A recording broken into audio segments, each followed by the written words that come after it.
Mula sa Tuguegarao City, good morning everyone! Or as we say it in the Ibanag language, Diyos taumani ka mo ngamin. This is your King of the World.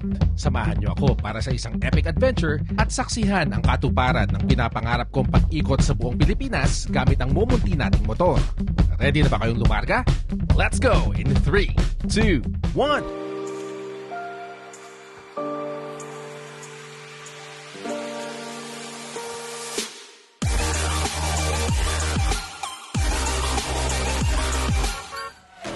In this episode of King of the World, we visit the Islamic city of Marawi, stroll through the streets of the Marawi Siege Ground Zero, ride on the highly enjoyable mountain roads of Zamboanga Peninsula, and meet a brother who I have not seen in 24 years.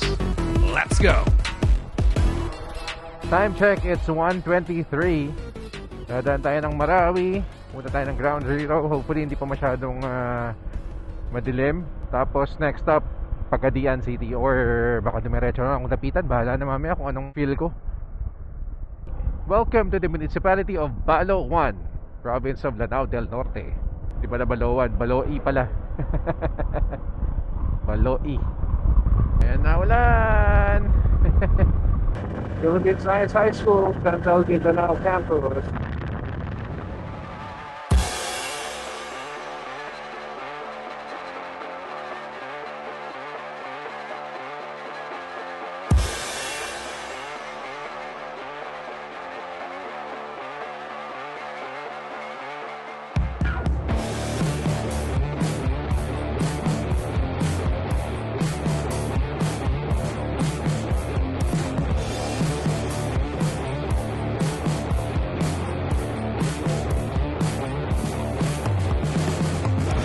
Okay, the Islamic city of Marawi.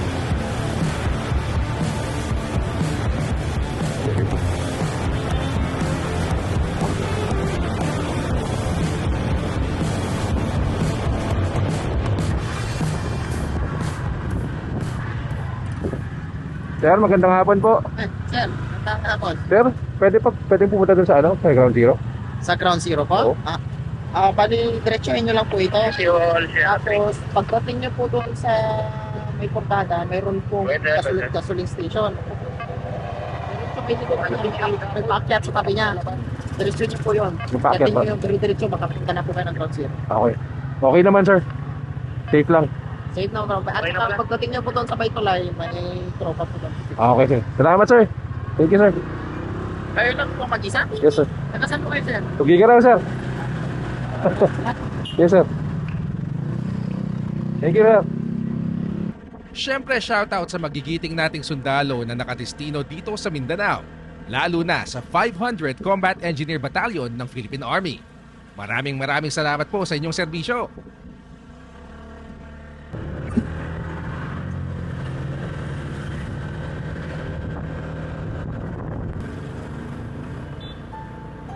Ito ang bukana ng tinaguriang Ground Zero ng magulo at madugong Marawi Siege, na naging isa sa pinakamalubhang kaganapan ng terorismo sa bansa.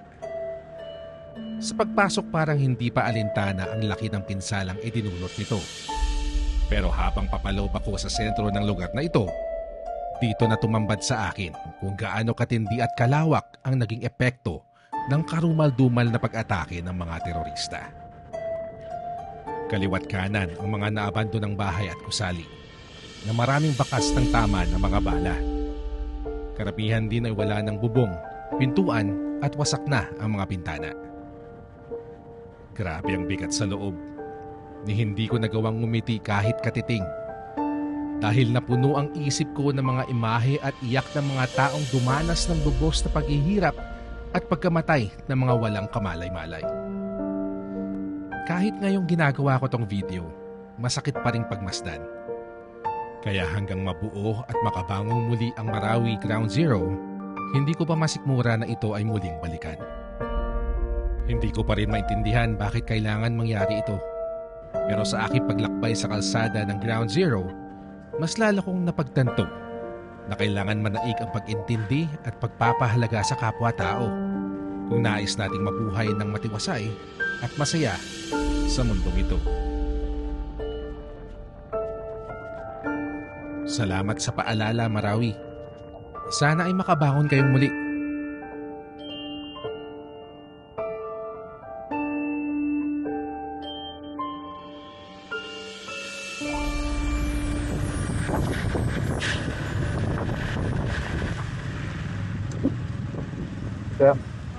Sir, magtatanong lang ulit. Okay lang ba yung magabihin sa daan papuntang Zamboanga? Okay lang. Ay, okay lang. Wala Okay lang, sir. Mga checkpoint doon, tanong ka lang. Sige po. Ano sabi niyo kanina? Tugigaraw po kayo? Yes, sir. Tugigaraw po. Visayas ba yan? O Mindanao pa rin? Ano, sir? Norte, Luzon. North Luzon. Malapit sa Apari. Grabe. Yan lang yung ginamit mong motor? Ang dami. Ilang araw ka nagkaya eh? Ang nakarating dito sa Mindanao? Sir? Pang 13 ko na ngayon. 13 na araw. Yung pag 13 mo, yun na yung pagdating mo dito sa Mindanao. Oo, sir. Inikot. Hindi, pero madami ako pinuntahan. Inikot. Umikot ako. Grabe, hindi ka rin na bored na mag-isa, nag-biyahe. Ano ba yung vlog yan? Vlog, diba? Oo, sir. Sabi mo yung combat engineer 500. Sige, sir. Sir, ano pangalan mo? Miguelito Puentes. Kayo, sir. Juan Chris Kevin Buki. Anong unit kayo, sir? 500 combat engineer. 500 combat engineer. 500. Shout out po sa lahat ng mga members ng 500 Combat Engineer. Magandang hapon. Ayos, salamat, sir. Okay, ingat sa biyahe, sir. Sige, sir. Ingatin po kayo.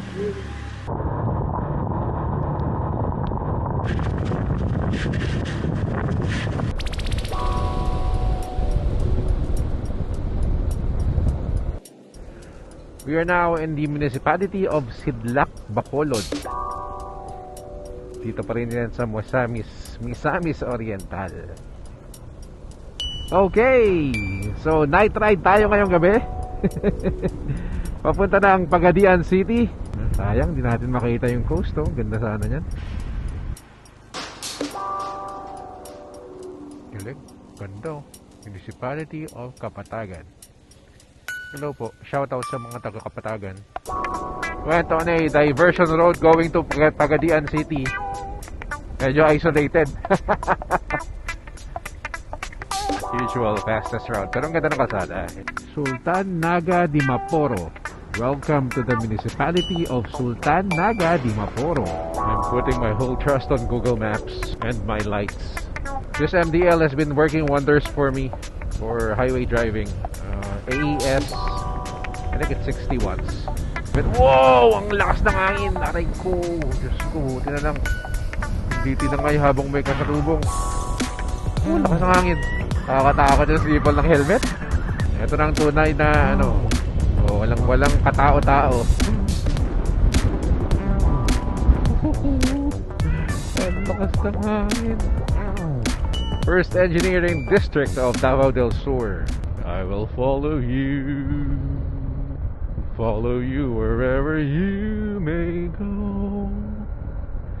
Kasi kabisado mo ang daan, ako hindi. He's been avoiding potholes kanina pa eh, kaya kita mong memoryado niya na rin yung kalsada. Or sharp lang talaga yung mata niya. The wind is swinging me, baby. The wind is asking me to dance. We are now in Pagadian. At ang ganda naman ng puno na yan. Once again, good morning mga Kofun. Nandito tayo ngayon sa Pagadian City in Zamboanga del Sur. Dito sa Zaris Suites. At grabe, na-upgrade tayo kagabi na hindi natin inaasahan. Kaya ang ganda-ganda ng room natin ngayon. At for the first time, kompleto ang tulog ko dito sa ating Philippine Loop. Kaya sinulit ko naman talaga pagkalapat ng likod ko gabi sa ihigaan. Kumot, tulog, grabe. Tapos nagising na ako, lasing ko na ng umaga. Yun. So for today's trip, I'm considering this a rest day actually kasi very short lang naman. 200 plus lang yung distance from Pagadian City to Zamboanga City. And we're going to visit one of my friends nung college, brad ko sa fraternity. I'm excited, super. College ko pa yata siya nas nakita. Kaya see you, Moy. Maya-maya. So this is where we are staying right now. Motor natin, sakto nakapark sa tabi. Yan yung room 9. Doon tayo nag-stay kagabi.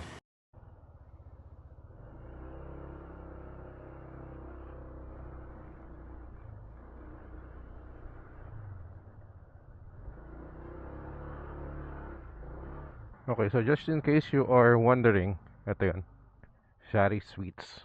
Tanong natin kung paano ba banggitin yung pangalan. Saris. Okay. Thank you. Okay, so Saris Sweets mga kaibigan. Ang pinag-stayan natin dito sa Pagadian. Ready? Let's go. Hanapin lang natin yung For the Love of Pagadian sign. Yay! Pagadian City Hall Park For the Love of Pagadian. Ready. Let's go. Super init naman ngayon. Medyo na-miscalculate ko pala yung yung trip ngayon kasi 'di ba sabi ko kaninang umaga na it's only a short trip kaya I'm treating this like a rest day. After checking 270 kilometers, mga 6 hours din pala yung trip according to Google Maps, and that's the tawag dito optimal na yun, optimal travel time. So sabihin mo na mga 7 hours with stops. Time check 11 in the morning, late morning. Makakarating tayo doon mga 6 o'clock. Or hopefully mas maaga para at least ma-explore naman natin ang Zamboanga kahit papaano. Ganda ng kalsada! Woo!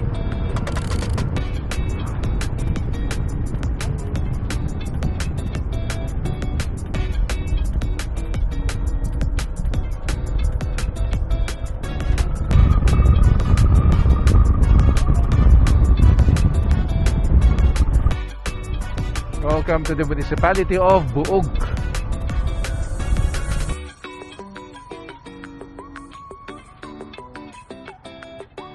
So nandito tayo sa municipality of Naga sa Zamboanga, Sibugay pa rin. Lunch muna tayo, chicken, okra, sabaw sa kakansi. Kain na sa lunch. Shout out po kay Sir 396JWC dito sa Ipil, Zamboanga, Sibugay.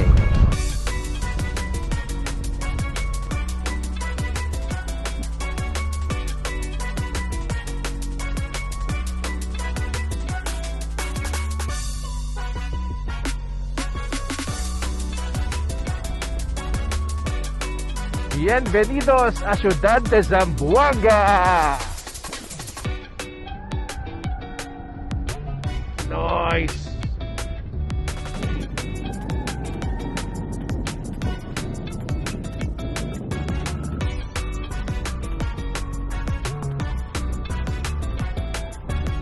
Here's a good looking church.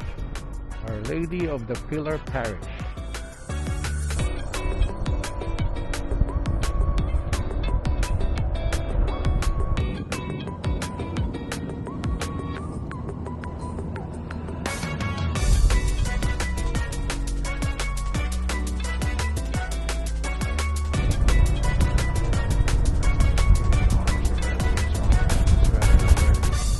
Woohoo! Wide open Zamboanga!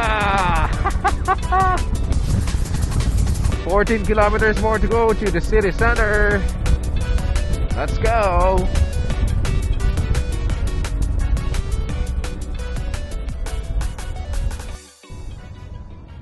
Is that a mosque? Wow, that's huge. You have to see this mosque, it's huge. Wow, it's massive. Dang. Grabe, twice yata or thrice ng Grand Mosque sa Cotabato City. Grabe, ang laki. So we are now inside SM City Mind Pro here in Zamboanga City.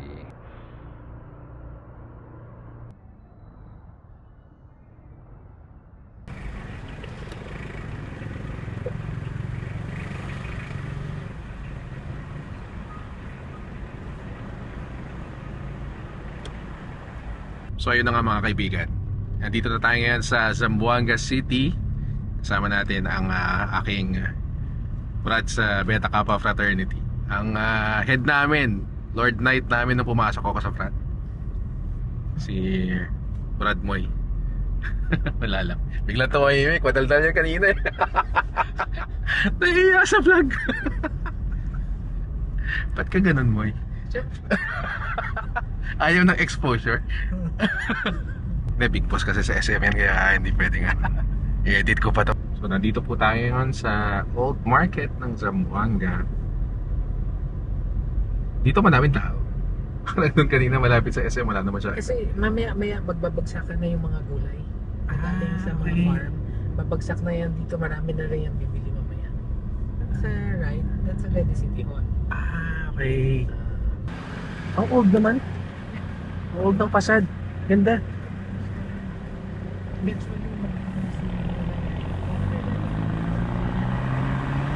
Ito po ang Zamboanga City Hall.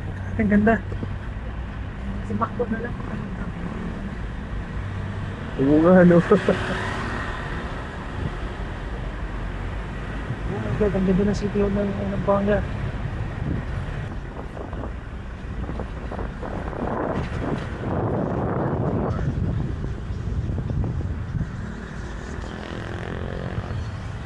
Pero bakit yung Fort Pilar? Bakit yung tama? So nandito na ngayon sa Fort Pilar. Ikot lang kami pati. Pag afternoon, maganda yan dito because may mga kalapati dyan. So pag afternoon, mga tao dito, may mga nagtitinda dito, 5 piso, 5 piso. Okay. Pakain. Pakain mo yan. Kita mo, oh. Oo. Ang ganda yun yan. Napupuno dito ng kalapati. Tapos kahit iganon mo sa kamay mo, dadapo yan sa kamay mo.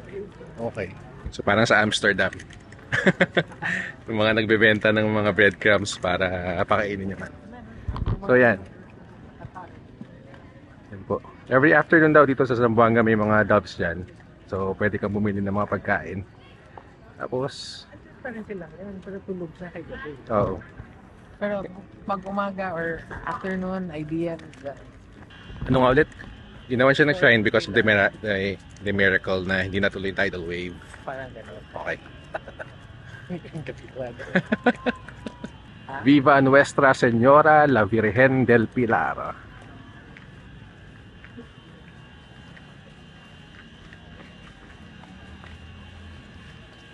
So, picturean kita. Naiya ako sa'yo. Para may may souvenir ka. Okay, may mga nagdadasal tapos bilang papapicture. Kasi Okay na ako sa video. I don't like to disturb their prayers and all. Kasi ako, diyan po sila na-notice nag-offer ng candles na gusto to pray. Okay. Yan dyan. Parang part na ng exhibition dumadaan dyan. Dito mga nasa harapan na yun. Pero sure, kung may mga mass, andyan yung pulpit na lang. May mga walang plano na pumunta ng Zamboanga, kaya mga quick visit lang. Biglaan ba? Wala talaga sa itinerary mo. Sige, Wala talaga. Ang nag-decide Kanina umaga. na pero nasa Pagadian ka na. Yes. Pero decided ka talaga magpagadian, hindi rin. Stop over ko lang siya. Okay, going Going to Dapitan. Dapitan. Yes. Hindi. Matagal ko nang iniisip na mag-Zamboanga. Kaso lang kasi nga iniisip ko parang out of the way kasi. Kasi kung Pagadian ka, diretso nga ka ng ano. Oo. Pero sabi ko, minsan lang ito mangyayari. Diretso ko na. Saka kung wala ka dito, hindi ako pumunta. Alam ko may pupuntahan ako eh. May time din na nag-ikot-ikot ako sa Philippines mag-isa lang. O diba, dapat you should understand kung paano, kung namasaya siya. Hindi. Hindi kayo masaya pag mag-isa ka lang. Parang lalo na pag sa Baguio, grabe yung naramdaman ko. Yung nakita ko yung mga families na magkasama ganyan. Tapos kung mag-isa lang ka. Tapos ang hirap pa mag-picture na mag-isa ka. No? Stress ka. Kaya dapat may tripod ka pala. Night market yan guys. Tapos, bili mo yung pinaka-feature dito yung century-old na acacia trees. It's a road full of acacia trees. Kaya ganda. Ganda tingnan. Bienvenido na Aeropuerto Internacional de Zamboanga. Okay, di ba? Yes yun, bienvenidos. S pala, sorry. Pundido lang. Pundido. Pundidos. Parang college lang. Lakad-lakad lang sa kalsada ng LB. Pinakatago-tago ako tapos sisirain mo. Hindi ka na makabalik ng Zamboanga. So, dito tayo ngayon sa harapan ng Aeropuerto Internacional de Zamboanga. Ayun, so nakahanap na tayo ng room dito sa La Terraza sa Zamboanga. Dito tayo mag-overnight yan. Ito na nga, pababa na tayo ng SM City Minpro. Hindi pala Mindpro, Minpro pala siya. Dito sa Zamboanga City. Susundan lang natin si Moy. Kasi same way lang naman kami. Ako papunta sa La Terraza Hotel o La Terraza Inn. Tapos siya pauwi sa bahay nila. Sunod-sunod lang tayo. Dito sa merong poblasyon area, wala na masyadong tao. Pero sa mga dinaanan namin kanina, like the Boulevard and yung mga kainan sa may Palanaka ba yun? Sabi ni Moy. Up the hill, going up the hill. Ayun, marami pang tao dun. Ito na nga yung sinasabi ni Moy kanina na tinatayuan ng bagong SM na naman dito sa Zamboanga. The second SM that they're building.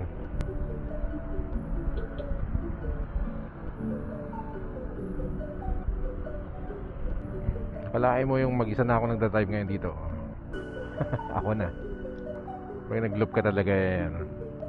Mag-i-improve naman talaga yung confidence mo mag-drive in unfamiliar places. You really have to be brave.